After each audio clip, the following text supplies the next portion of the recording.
And I thought the information was interesting and it'll be good for the board to see, and you'll be hearing more about our work through For Everyone Home as this continues to progress. So without further ado, I'll introduce Matt Weber with Grounded Solutions Network, and I will turn it over to him.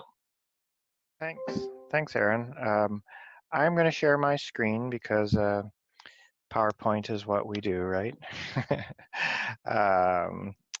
So I've got this PowerPoint, and let's make sure that you all are able to see that. Aaron, you're seeing the presentation? Yes, sir. Yes. Great. So, and thank you very much to the Planning Commission for making time to hear this presentation. I am sharing a somewhat reduced version of it to save on time. I think the core of it is still here, but I'm skipping a few slides, touching a little bit more lightly on other topics, and happy to take questions at the end.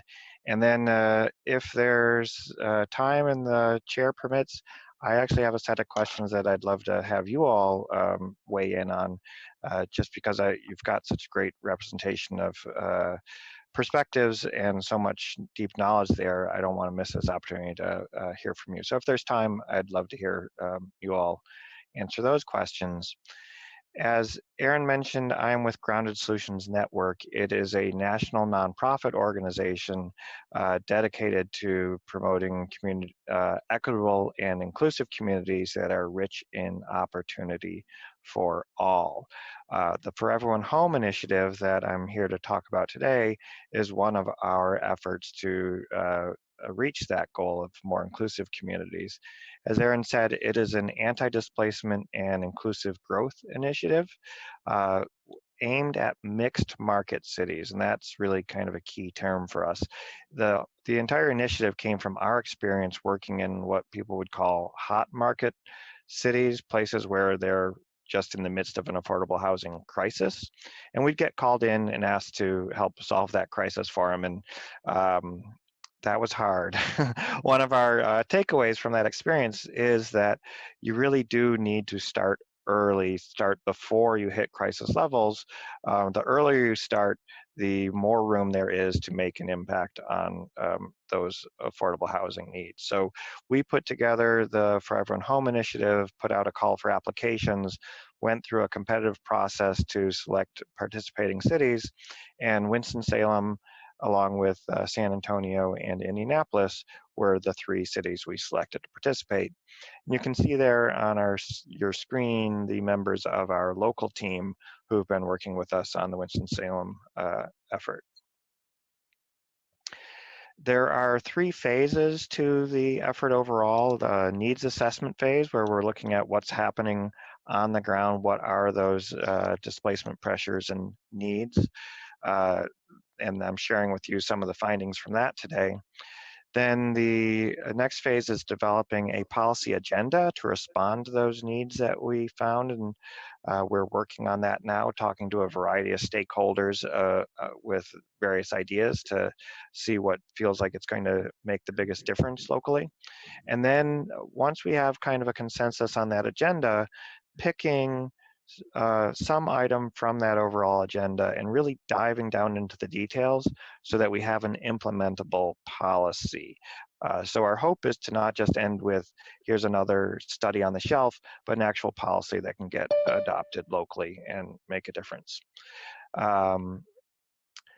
So as we go through this initiative, one of the values that's particularly important to us is racial equity. And I wanted to share with you some of the analysis we've done on that topic. So the racial divide in Winston-Salem is relatively easy to see because a highway runs through it. Highway 52 very much is a demarcation line, as I'm sure all know, in Winston-Salem.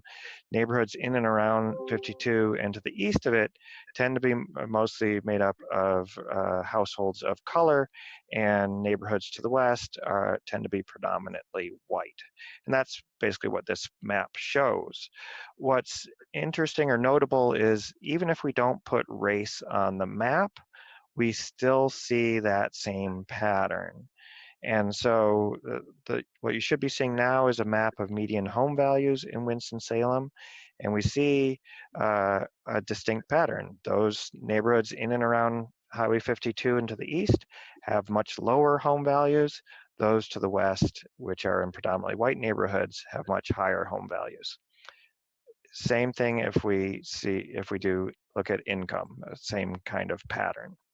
And I have a couple other maps I'm not showing you, but the pattern, no matter what socioeconomic measures we put up there, remains fairly solid, stable. This map is actually, for me, one of the most troubling ones in the entire presentation. It's based on an analysis by the Census Department. It's their opportunity analysis. And crunching all the data available to them, what they've done is projected into the future what a child growing up in any particular neighborhood in the city will earn in adulthood. And we see a very similar pattern as we saw in the previous slides. A child growing up on the east side of Winston-Salem is projected to earn 2, 3, 4, 5 times less than a child growing up on the west side of Winston-Salem. And I think for all of us, that kind of difference of where you grew up having such a big impact on your chances in life is just unacceptable. Now, this racial divide in Winston-Salem has been around so long, I think there's, it can kind of feel like it's a natural thing. And so what I wanted to raise up here is that it's not at all natural, that individual bias and discrimination has played a role, but so too has government policy. Winston-Salem early on had a race-based zoning ordinance telling people where they could live based on the color of the skin. Widely used were racially restrictive covenants, so people would put into deeds, reserving entire neighborhoods to white residents so that people of color were not allowed to live there. There was the federal redlining practices, which rated neighborhoods as too risky for banks to make loans in based on the presence of people of color in those neighborhoods. And that had this insidious effect of, white neighborhoods could get loans, fix up houses, build new houses. Neighborhoods of color couldn't. Those houses declined. There wasn't new construction, and so not only did it, have physical impacts, it also impacted this wealth gap in ways that we continue to see today. The GI Bill, very similar kind of thing on its face, available to all veterans, but because of where veterans could live and build houses, it allowed white veterans to build wealth while Black veterans could not. And of course, the Urban Renewal Program was used on its face to deal with blight, but almost invariably was used to tear down neighborhoods that were predominantly neighborhoods of color. And Highway 52 itself is an urban renewal project that, took away people's homes, disrupted Black businesses, disrupted Black churches and other institutions that had become centers of strength for the community. So all of that is to say, we created that with, public policy. And the hope, of course, is that we can undo it with public policy as well. And so instead of focusing on that racial divide, I want us to talk a little bit about the racial equity dividend we would enjoy if we were able to close that gap. And Winston-Salem has been working on closing that gap. What we're doing with Forever and Home program, we hope will, help move the needle further in that direction. But we're not going to close it all the way with this effort, but we do hope to make that gap smaller. And if we are able to close that gap, if homes in neighborhoods of color were worth as much as the median home value in predominantly white neighborhoods, Winston-Salem homeowners would have an additional $1.8 billion of wealth across the city. Likewise, if income levels were equalized, we'd have another $705 million to spend in Winston-Salem to drive the economy, to support the schools, to improve our parks and everything folks love about Winston-Salem. again, in the longer presentation, I've got more slides on this, but the overall point is the same, that there is a payoff for the whole community if we can make progress on this racial equity gap in the city. Now I want to turn a little bit to the needs assessment that we've been doing. And I wanted to start with this slide because it responds to a comment we heard from a lot of folks when we were doing outreach.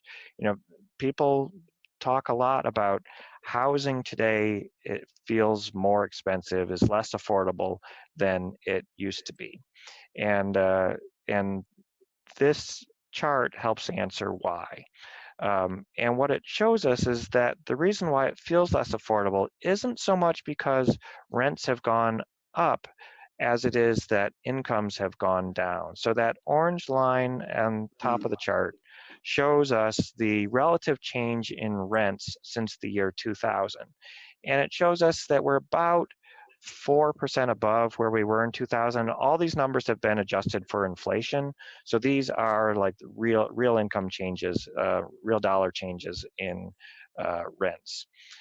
Likewise, the number on the bottom is the percent change in median renter income. And we see that in that, you know, recession in the 2000s, income has fell significantly, and it has just not recovered since then. We've seen an uptick in recent years. This goes through 2018, but we're still well below where it was in 2000. So housing feels less affordable because it is less affordable, because folks have to spend more of their income on rent because they simply have less income to go around altogether. And that in itself is a racial equity concern because of who renters and who owners are in Winston-Salem. Nearly 2/3 of white households in Winston-Salem are homeowners. Among households of color, that's almost flipped. About 61% of households of color are renters and just 39% are owners. And so that the housing cost burden that folks are experiencing falls more heavily on households of color than it does on white households. Because people are living so close to the edge economically, Winston-Salem has a very high eviction rate, and that is one of the statistics of concern that I think needs to get a bit more attention in the city, because it, particularly with the COVID-19, we went into COVID-19 with an already high eviction rate. As the moratorium has come off, as some of those social supports fade away, I'm really worried about what that's going to do to eviction rates down the road. So on this chart, we see we're about third in the state for eviction rates among cities population over 50,000. If we look nationally at cities of roughly the same size as Winston-Salem, we come in 6th nationally. So we've got a very high eviction rate no matter how you slice it. Another analysis we did was looking at displacement pressures in Winston-Salem. So where are neighborhoods changing relatively quickly and in a way that may be pushing people out of neighborhoods, or when they do leave, not allowing folks who used to be able to afford that neighborhood to move back in, or maybe they're just not feeling welcome in that neighborhood anymore. And to do that analysis, we're following an analysis done by NALCAB, the National Association of Latino Community Asset Builders.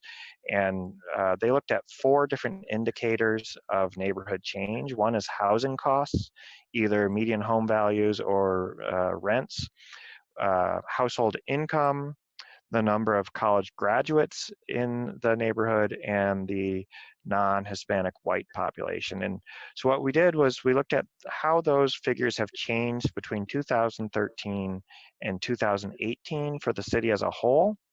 And then we compared for each individual neighborhood, is it changing faster than the city as a whole? And if it is changing faster on any of those indicators, we gave it a score of 1 for that particular indicator. And this map shows you which neighborhoods came back with a score of either 3 or 4 on those indicators. So the dark red on your screen shows you the 4 indicators, and that sort of lighter red is 3 indicators. What we see is a lot of the displacement pressure is centered in and around downtown Winston-Salem, which probably doesn't come as a surprise to many folks, but also on the outer edges of the city, we're seeing some faster changing neighborhoods than we might expect. So there's areas experiencing displacement pressures, and as we're working on policy recommendations, we're going to want to address those. Another analysis we did was looking at the loss of existing subsidized housing units. So the brown dots on your screen on this map show you the location of all the subsidized housing developments that we could identify in Winston-Salem across the city.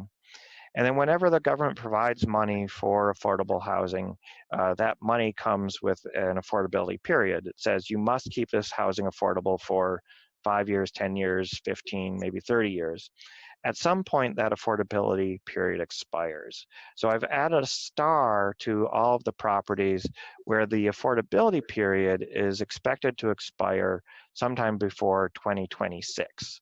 And as you can see on the screen, we actually have quite a few properties that are coming out of their affordability term, meaning the owners of those properties are free to take the market rate.